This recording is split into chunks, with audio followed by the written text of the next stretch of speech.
Hello guys, this is Vamshi. Welcome to our channel. ఈ రోజు నుండి ఫోటోషాప్ యొక్క కోర్స్ అయితే మొదలు పెట్టాను. ఫోటోషాప్ 30 days ఛాలెంజ్ అనమాట. ఈ 30 days ఛాలెంజ్లో మనమైతే ఫోటోషాప్ మొత్తాన్ని నేర్చుకుందాం. ఈ రోజు డే 1 అనమాట.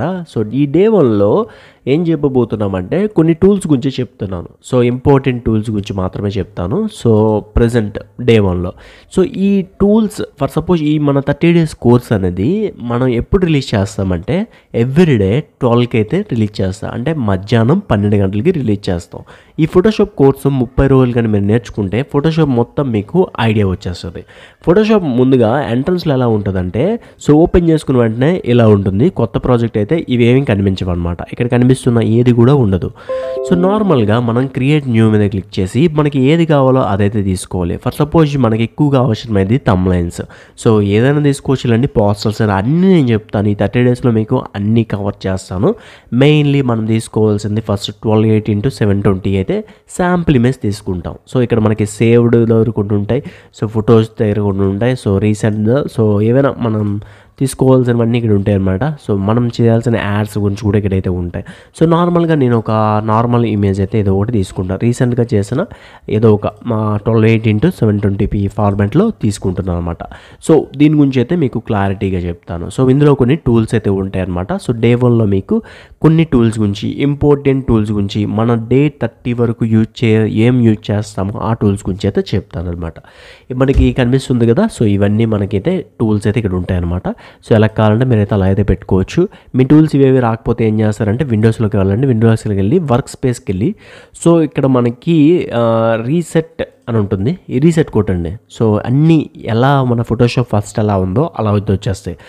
ఇక్కడ మనకి మార్జిన్స్ కనిపిస్తున్నాయి కదా. ఈ మార్జిన్స్ ఏంటి అంటే మనం ఏదైతే మన థంబ్నైల్ కానీ పోస్టర్ కానీ ఏదైనా చేస్తాం కదా, అది మనం ఒక లైన్డ్గా ఆర్డర్గా పెట్టుకోవడానికి యూజ్ అవుతుంది అనమాట. ఇది మనం సెంటర్లో తెచ్చుకోవచ్చు. మన ఇష్టం ఎక్కడైనా పెట్టుకొని మనమైతే చేసుకోవచ్చు అనమాట సింపుల్గా.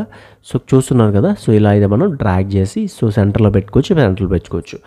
అండ్ ఇంకొకటి Ctrl+H కొడితే ఇదైతే మనకి మాయమైపోద్ది. మనమైతే ఇది పెట్టుకోవాలి. పెట్టుకుంటే ఏంటంటే తెలుస్తుంది అనమాట.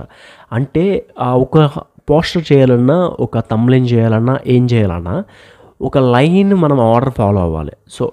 ఇక్కడ ఫర్ సపోజ్ ఇక్కడ మనకి టెక్స్ట్ ఏరియా రావాలనుకోండి, ఈ టెక్స్ట్ ఏరియా ఇక్కడ వచ్చేలా చూసుకోవాలి. అండ్ ఇక్కడ ఇమేజ్ ఏరియా రావాలనుకోండి, ఇమేజ్ ఏరియా వచ్చేలా చూసుకోవాలి.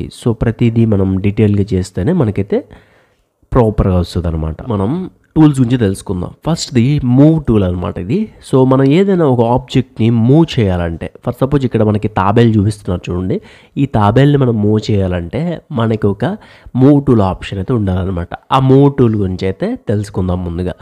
ఈ మూవ్ టూల్ ఏం లేదు గైస్. అండ్ మనం ఏదో ఒక ఇమేజ్ అయితే తీసుకుందాం ఫస్ట్గా. ఇక్కడ మన ఫైల్ మీద క్లిక్ చేసి ఓపెన్లో క్లిక్ చేద్దాం. ఓపెన్లో క్లిక్ చేసి ఏదో ఒక ఇమేజ్ అనమాట. ఫర్ సపోజ్ ఈ యాంగ్రీదే తీసుకుందాం, PNG. ఇలా మనకి ఉంటుందన్నమాట.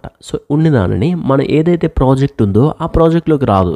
దీన్ని ఏం చేయాలంటే మనం లెఫ్ట్ బటన్ క్లిక్ చేసి హోల్డ్ చేసి ఇక్కడ మనకి అన్టైటిల్డ్ అని ఉంది కదా, ఇక్కడికి వెళ్ళి మనం ఇలా వదలాలి. వదిలితే అక్కడికైతే వచ్చేస్తుంది అనమాట. ఈ మూవ్ టూలే ఇది అంతా వర్క్ అంతా చేసిందనమాట. మళ్ళీ అక్కడ ఉంటుంది. ఇది మనకి అవసరం లేదంటే ఇంటూ కొట్టేస్తే మనకి యాజ్ ఇట్ ఈజ్ మనం ఆల్రెడీ ఇందులోకి పంపించేసుకున్నాం కాబట్టి ఉంటుంది అనమాట. ఈ మూవ్ టూల్ ఏంటంటే, ఈ మూవ్ టూల్ క్లిక్ చేసి మనం దీన్ని ఎక్కడికైనా మూవ్ చేసుకోవాలంటే అవుతుంది అనమాట. ఇలా మనం మూవ్ చేసుకోవచ్చు ఎక్కడికంటే అక్కడికి. ఓకేనా? ఇప్పుడు మనకి మెయిన్లీ తెలియాల్సింది నెక్స్ట్ ఏంటి అంటే ఈ మూవ్ టూల్ యూజెస్ అనేవి మీకు కొంచెం అర్థమయ్యాయి, ఎంతో కొంత అర్థమైంది. ఇప్పుడు ఇంత పెద్దది ఉంది కదా, దీన్ని చిన్నగా చేసుకోవాలి, పెద్దగా చేసుకోవాలంటే ఏం నొక్కాలంటే Ctrl+T అనమాట. అప్పుడు మనకి ట్రాన్స్ఫర్ అవుతుంది. చూడండి ఇక్కడ ఒక బార్డర్స్ వచ్చాయి. ఈ బార్డర్స్ ఏంటంటే నార్మల్గా మనకి ఇక్కడ ఇలా తీసుకెళ్తే యారో మార్క్స్ అయితే వస్తాయి అనమాట. దాన్ని తగ్గించుకోవచ్చు, పెంచుకోవచ్చు, అండ్ సైడ్స్ కూడా పెంచుకోవచ్చు, సైడ్స్ నుండి కూడా పెంచుకోవచ్చు. ఇప్పుడు మనం ఏది కొట్టకుండా నార్మల్గా ఇలాగలా చేస్తే అన్ని వైపులా సమానంగా వెళ్తుంది. ఓకే, ఇప్పుడు మనం షిఫ్ట్ పట్టుకొని మన రైట్ సైడ్లో అయితే రైట్ సైడ్ వెళ్తుంది, లెఫ్ట్ సైడ్లో అయితే లెఫ్ట్ సైడ్ వెళ్తుంది, కానీ దాన్ని షేప్ అవుట్ అయిపోద్ది అనమాట. షిఫ్ట్ వదిలేసామనుకోండి, అప్పుడు మనకి ఎలా ఉన్నది అలా అయితే అవుతుంది అనమాట, అన్ని పక్కల వెళ్తుంది. మీకు షేప్ అవుట్ అయిపోయింది. షేప్ అవుట్ అయిపోయింది కదా, ఇలా అనమాట. మళ్ళీ దీన్ని కంట్రోల్ టీ క్లిక్ చేశాను. టీ క్లిక్ చేసి దీనికి షేప్ ఏదైతే ఇవ్వాలో సో అదైతే ఇచ్చుకున్నాం, ఇక్కడ పెట్టుకుందాం. సో మన శాంపుల్ ఇమేజ్కి యూజ్ అవుతుంది అనమాట. సో ఓకేనా. అండ్ ఇక్కడ మనకి మూవ్ టూల్ ఆప్షన్ అయితే ఇదనమాట. సో ఎక్కడికి మూవ్ చేయాలంటే ఏది మూవ్ చేయాలన్నా మనం మూవ్ టూల్ని క్లిక్ చేసే మాత్రమే మనమైతే చేయాలన్నమాట. సో ఇక్కడ మనకు కనిపిస్తుంది కదా, దీనికి ఏం లేదు, సింపుల్ షార్ట్ కట్ వచ్చి వి క్లిక్ చేస్తే మూవ్ టూల్కి వెళ్ళిపోతుంది. సో కనిపిస్తుంది కదా. సో ఇక్కడ మనకి ఆల్రెడీ చూపిస్తున్నాడు చూడండి, మూవ్ టూల్లోని ఏదైతే మన షార్ట్ కట్ వచ్చి వి అనమాట. వి నొక్కితే డైరెక్ట్ మూవ్ టూల్ అనేది ఓపెన్ అయిపోద్ది. ఫర్ ఎగ్జాంపుల్ మనం ఎక్కడో ఎరేజర్ ఉన్నాడు, ఇప్పుడు ఇది మూవ్ చేయాలి, మళ్ళీ అక్కడికి వెళ్ళి మనం నొక్కలేం కదా, అందుకే మనం వి నొక్కేస్తే ఇలా అనిస్తే అయిపోద్ది అనమాట, సింపుల్గా, అంటే ఫాస్ట్గా వర్క్ అవ్వడానికి. సో షార్ట్ కట్స్ నేర్చుకోండి, మీకు చాలా బాగా ఉపయోగపడతాయి. ఏం లేదు, మన వీడియోస్ స్కిప్ చేయకుండా చూస్తే వివరంగా అంటిపండు ఒలిచి ఎలా అయితే తినిపిస్తారో అలా చెప్తాను, మీకు కూడా అర్థమవుతుంది. సో ఖచ్చితంగా చాలామందికి వైఫై ఉంటుంది కాబట్టి మీరు జాగ్రత్తగా అంటే నాన్ స్టాప్గా చూస్తూ మీరైతే నేర్చుకోవచ్చు అనమాట. Point to point. ఎప్పుడైనా మనం ఇన్స్టిట్యూట్ జాయిన్ అయ్యామంటే అక్కడ పాయింట్ టు పాయింట్ చెప్తారు. సో పాయింట్ టు పాయింట్ చెప్తానే కదా మనకు అర్థమవుతుంది. సో నేను ఇది నేర్చుకోవడానికి చాలానే కష్టపడ్డాను. మీకు ఆ నాలెడ్జ్ అంతటిని ఇవ్వాలంటే ఈ 30 days మీరు ఫాలో అయితే కంపల్సరీ మీకు చాలా మంచి యూజ్ అయితే ఉంటుంది అనమాట. సో నెక్స్ట్ వచ్చి మనకి ఇక్కడ మనకి యారో మార్క్స్ ఉన్నాయి చూడండి. సో ఇది మనకి ఏంటంటే ఒక సర్కిల్ అనమాట, సెలెక్టెడ్ సర్కిల్. సో సర్కిల్ని మనం ఇలా డ్రాగ్ చేసి ఇలా సర్కిల్ అయితే చేయొచ్చు అనమాట. సో దీన్ని మనం కాపీ కానీ పేస్ట్ కానీ ఏదైనా చేసుకోవచ్చు. ఇక్కడ మన కంట్రోల్ జే క్లిక్ చేస్తే మనకి సెలెక్టెడ్ ఐటెంలో ఏదైతే ఉందో సో అది మాత్రమే సెలెక్ట్ అయ్యింది, చూసారా మీరు. సో మీకు చూపిస్తాను, దీన్ని కొంచెం పెద్దది చేసి చూపిస్తాను. సో కంట్రోల్ టీ క్లిక్ చేశాను, మూవ్ టూల్ క్లిక్ చేశాను, దీన్ని అయితే ఇక్కడ డ్రాగ్ చేసుకుంటున్నాను. సో దీన్ని అయితే డ్రాగ్ చేసుకుని కంట్రోల్ టీ క్లిక్ చేశాను. సో దీన్ని ట్రాన్స్పోర్ట్ చేశాను. సో మధ్యలో పెట్టుకొని ఇప్పుడు మనం సెకండ్ ఆప్షన్కి వెళ్ళాం కదా, ఈ సెకండ్ ఆప్షన్ని మనం ఇలా చేసుకుందాం, ఓకేనా. ఇలా డ్రాగ్ చేసుకుంటే ఇది మనకి సెలెక్ట్ అయ్యిందనమాట. సో దీన్ని మనం కంట్రోల్ జే నొక్కితే సో కట్ అవుతుంది అనమాట. సో మనకి ఎక్కడికైతే మనం క్రోప్ చేసుకోవాలనుకుంటున్నామో ఈ ఆప్షన్ యూజ్ చేసుకోవచ్చు, కలర్స్ వేయాలన్నా యూజ్ చేసుకోవచ్చు. ఇది మనకు అవసరం లేదు కాబట్టి ఇది లేయర్స్ అనమాట. ఈ లేయర్స్ ప్యానల్లో అన్నీ ఉంటాయి, దీని గురించి కూడా చెప్తానండి, అంటే ఒక్కొక్కటి మీకు వివరంగా చెప్తున్నాను. సో లేయర్లోని మనం ఏదైతే వర్క్ చేస్తామో అదైతే ఉంటుంది. సో ఈ వర్క్ మనకు అవసరం లేదు కాబట్టి డిలీట్ మీద క్లిక్ చేసి డిలీట్ మీద క్లిక్ చేస్తున్నా. సో నెక్స్ట్ మనం ఈ 2 టూల్స్ గురించి అయితే తెలుసుకున్నాము. సో 3 టూల్కి అయితే తెలుసుకుందాం. 3 టూల్ ఏంటంటే లాసో టూల్ అనమాట. సో ఈ లాసో టూల్ ఏంటంటే ఫర్ సపోజ్ మనం ఏదైనా ఒక ఐటెంని ఇలా సెలెక్ట్ చేయాలన్నా సో మనకి ఇది యూజ్ అవుతుంది అనమాట. ఈ లాసో టూల్ చాలా దగ్గరలో ఉపయోగపడుతుంది. సో ఖచ్చితంగా దీని గురించి అయితే నేర్చుకోవాలన్నమాట. సో ఖచ్చితంగా మనం ఇలా సెలెక్ట్ చేసుకోవాలంటే సెలెక్ట్ చేసుకోవచ్చు. ఇలా వచ్చిందాన్ని మనం డీసెలెక్ట్ చేయాలంటే కంట్రోల్ డి క్లిక్ చేస్తే డీసెలెక్ట్ అవుతుంది. సో అర్థమైంది అనుకుంటున్నాను. సో ఇది లాసో టూల్ వల్ల చాలా యూజ్ ఉంది, కొన్ని సందర్భాల్లో ఇదే మనకు యూజ్ అవుతుంది అనమాట. సో కంట్రోల్ జే క్లిక్ చేసి సో దీన్ని అయితే మనం ఇలా కట్ చేసుకోవచ్చు, క్రోప్ చేసుకోవచ్చు, ఏదైనా చేసుకోవచ్చు అనమాట. సో కంట్రోల్ జెడ్ నొక్కితే బ్యాక్ స్పేస్ అనమాట. సో అదైతే మనకి క్లియర్ అయిపోతుంది. సో ఒక్కొక్క స్టెప్ అయితే బ్యాక్కి వెళ్తుంది, మీ అందరికీ తెలిసిందే. సో లాసో టూల్ తర్వాత మనకి క్విక్ సెలక్షన్ టూల్ యొక్క ఏదైతే మన డబ్ల్యూ అనమాట. సో షార్ట్ కట్ వచ్చి క్విక్ సెలక్షన్ టూల్ అంటే సో సెలెక్ట్ చేసి సో ఏదైతే మన ఇమేజ్ ఉందో సో ఆ ఇమేజ్ని మనం సెలెక్ట్ చేసుకోవచ్చు అంతే.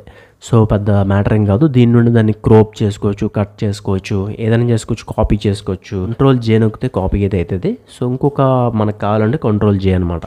సో ఎన్ని కావాలంటే అన్నీ మనమైతే తెచ్చుకోవచ్చు అనమాట. సో సింపుల్గా ఓకేనా మీకు.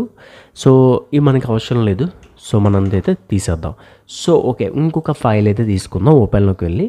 సో ఇది తీసుకున్నాం కదా. సో ఇందులోని మనమైతే ఏదైనా మనం సపరేట్ చేయాలనుకోండి, ఫర్ సపోజ్ ఈ బ్యాక్గ్రౌండ్ తీసేయాలనుకోండి. సో సింపుల్గా చూపిస్తాను చూడండి మీకు. సో ఇక్కడ క్లిక్ సెలెక్షన్ టూల్లోనే మ్యాజిక్ టూల్ ఉంటుంది. మ్యాజిక్ టూల్ కంటే ముందుగా మన ఈ ఇమేజ్ని మనం ఏదైతే ప్రాజెక్ట్ ఉంటుందో సో ఆ ప్రాజెక్ట్లోకి పంపించి కంట్రోల్ మైనస్ క్లిక్ చేస్తే ఇలా వస్తుంది. సో ఇలా వచ్చిన తర్వాత కంట్రోల్ టీ అయితే క్లిక్ చేయాలి. సో ఎందుకంటే కొంచెం సైజ్ అనేది పెద్దగా ఉంది కాబట్టి సో మళ్ళీ మనం కంట్రోల్ ప్లస్ అయితే క్లిక్ చేద్దాం. సో ఇలా వచ్చింది కదా. ఇక్కడ మనం మ్యాజిక్ టూల్ తీసుకొని బ్యాక్గ్రౌండ్ని సెలెక్ట్ చేసి డిలీట్ క్లిక్ చేద్దాం. అప్పుడు మనకి బ్యాక్గ్రౌండ్ రిమూవ్ అయిపోద్ది. సో మధ్యలో బ్లాక్ ఉండిపోయింది కదా, ఈ బ్లాక్ కలర్ని కూడా రిమూవ్ చేసుకోవాలి. సెలెక్ట్ చేయాలి, డిలీట్ చేయాలి, సెలెక్ట్ చేయాలి, డిలీట్ చేయాలి, సెలెక్ట్ చేయాలి, డిలీట్ చేయాలి. ఇది మనకి కనిపించట్లేదు ఎందుకంటే బ్యాక్గ్రౌండ్లో కూడా మనకి వైట్ ఉంది కదా. ఇక్కడ మనకి లేయర్స్ ప్యానల్లో 1 2 3 4th ఆప్షన్లో క్లిక్ చేసి సాలిడ్ కలర్ క్లిక్ చేద్దాం. సాలిడ్ కలర్ క్లిక్ చేసి సో ఇది సెలెక్ట్ అయ్యి ఉంది, సో అందుకే అవ్వట్లేదు. ఈ లేయర్ మీద క్లిక్ చేసి సాలిడ్ కలర్ మీదకి వెళ్ళి సో మనకి ఏ కలర్ అయితే కావాలి సో ఆ కలర్ అయితే మళ్ళీ పెట్టుకోవచ్చు అనమాట. సో బ్లూ కలర్ బ్లూ పెట్టుకుంటాం. సో ఇలా అనమాట. ఇక్కడ కూడా మనకి డిలీట్ అవ్వాలి కదా, మ్యాజిక్ టూల్ మీద క్లిక్ చేసి సో ఏదైతే లేయర్ ఉందో ఆ లేయర్ మీద క్లిక్ చేసి సో ఇది క్లిక్ చేసి డిలీట్ అయితే క్లిక్ చేసుకుందాం. సో అప్పుడైతే మనకి ఇది క్లియర్ అయిపోద్ది. ఆల్రెడీ ఇక్కడ ఒక కలర్ అయితే వేసేస్తాము, అందుకే అవ్వట్లేదు. ఇది మనకు అవసరం లేదు కాబట్టి డిలీట్ చేసుకుందాం ఈ లేయర్ని. సో ఈ లేయర్ మనకు అవసరం లేదు. ఇలా మనం ఈ లేయర్ని డిలీట్ చేసుకోవచ్చు. సో చూసారు కదా. సో డీ సెలెక్ట్ చేసుకోవాలి. ఈ మధ్యలో సెలెక్ట్ అయ్యి ఉంది, దీని నుంచి కంట్రోల్ డీ క్లిక్ చేస్తే డీసెలెక్ట్ అవుతుంది. సో ఓకేనా. ఇక్కడ మనకి దగ్గర ఒక 4 అయితే టూల్స్ కవర్ అయ్యాయి. నెక్స్ట్ పార్ట్లో మరికొన్ని టూల్స్ అయితే చెప్తానమాట. సో వీడియోలు అంత అవుతుంది, సో అందుకే ఇక్కడికైతే ఆపేస్తున్నాను. సో రోజు మన ట్యుటోరియల్స్ అయితే కంటిన్యూ అవుతాయి. సో సబ్స్క్రైబ్ చేసుకోండి. సో డైలీ ఫాలో అవ్వండి. డే 1 నుండి డే 30 వరకు చూస్తే చాలు, మీకైతే ఒక ఖచ్చితంగా ఫోటోషాప్ మీద ఫుల్ నాలెడ్జ్ అయితే వచ్చేస్తుంది అనమాట. అండ్ ఈ వీడియో నచ్చింది ఖచ్చితంగా లైక్ చేయండి, షేర్ చేయండి అండ్ సబ్స్క్రైబ్ చేయండి. లైక్స్ ముఖ్యం, సో లైక్స్ అయితే కొట్టండి. సపోర్ట్ చేస్తారనుకుంటున్నా.